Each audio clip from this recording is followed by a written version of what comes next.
One question, two views. You decide. Today, we are tackling a truly massive historical puzzle. I mean, one that sits, literally, at the foundation of the Great Pyramids. So, here it is, the big question. How in the world did the ancient Egyptians move 80-ton granite blocks over 930 kilometers? Just to give you a sense of scale, that's like dragging the weight of a space shuttle from Paris all the way to Berlin. Okay, so let's get into it. The whole debate really boils down to two competing ideas. On one side, we have what we'll call sufficient systems. This view argues that, hey, the tools and methods we know the Egyptians had were totally up to the task. But then you have the other side, critical gaps, which says, hold on a minute, what we know they had just doesn't add up. It leaves these huge, unanswered questions. To figure out who might be right, we're going to look at three key areas. First up, we'll look at the simple physics of sand and water. Then, we're going to examine the actual tools they were using to cut that granite. And finally, we'll explore whether the Nile River itself could have even handled such a monumental job. All right, argument one, sand and water. This is all about the physics of friction when you're dealing with something massive.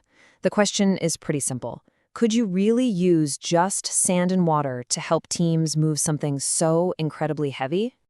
So the sufficient systems view really hinges on this fascinating little piece of physics called capillary bridges. The idea is actually pretty simple. If you add a very precise amount of water to sand, these tiny water bonds form between the grains. This makes the sand super stiff, so it doesn't pile up in front of a heavy sledge. And it's that pileup that creates most of the friction in the first place.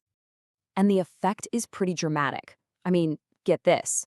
When you get that water content just right, it reduces the pulling force you need by about 45%.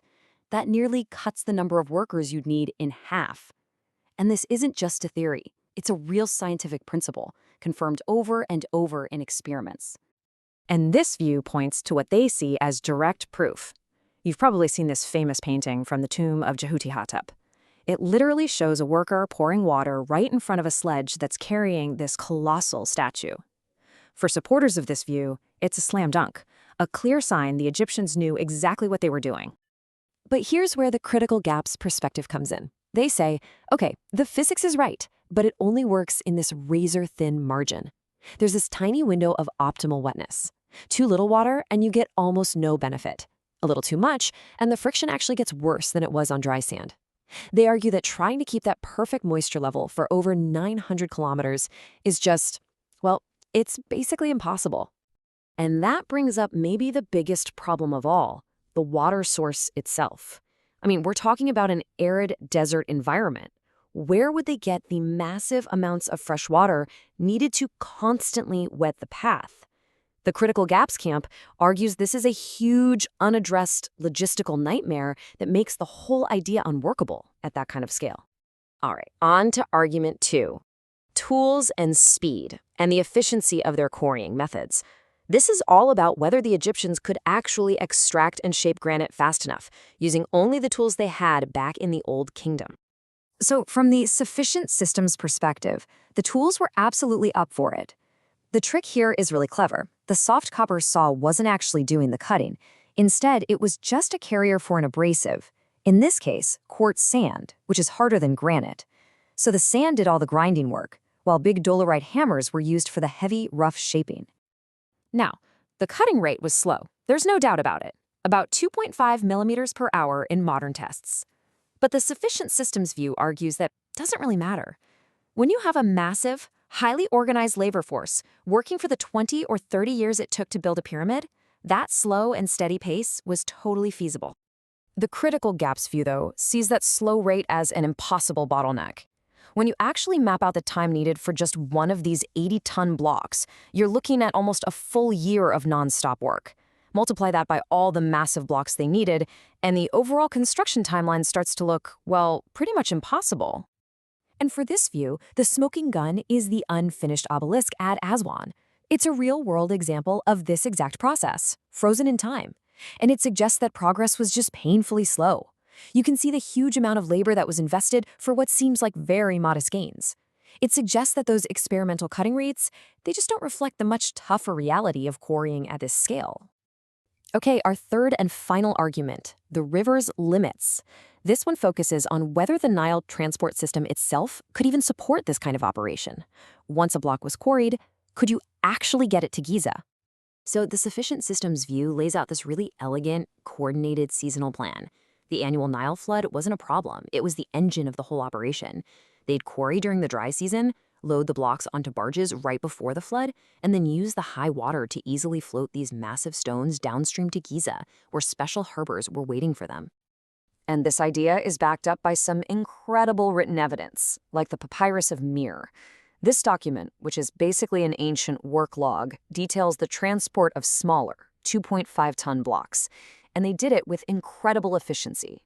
The argument here is that this proves the Egyptians had the sophisticated organizational skills to manage these logistics, and that system could just be scaled up for the heavier granite.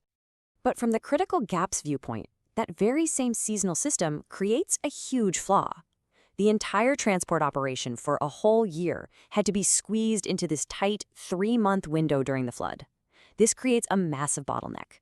If anything went wrong, a delay at the quarry, a problem with the boat, you could lose an entire year's worth of transport right there. So the core disagreement is right here.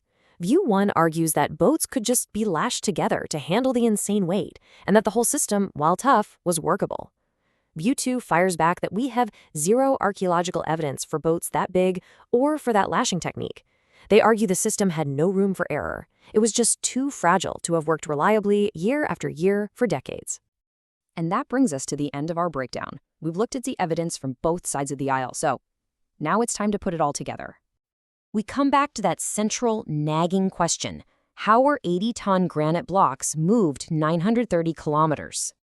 We've seen it through 3 different battlegrounds: the physics of sand and water, the efficiency of their tools, and the sheer capacity of the Nile River. And what's fascinating is that each side uses the same set of facts to reach a completely different conclusion. So what are we left with? On one hand, a series of clever, low-tech solutions that seem totally plausible, and on the other, a series of logistical gaps that seem almost impossible to overcome. We don't take a position here. That's not what we do. So, now it's your turn. What's your take? Were the ancient Egyptians masters of simple, brilliant engineering that we figured out? Or are we still missing a major piece of their technological puzzle? Let us know what you think in the comments. Thanks for joining us.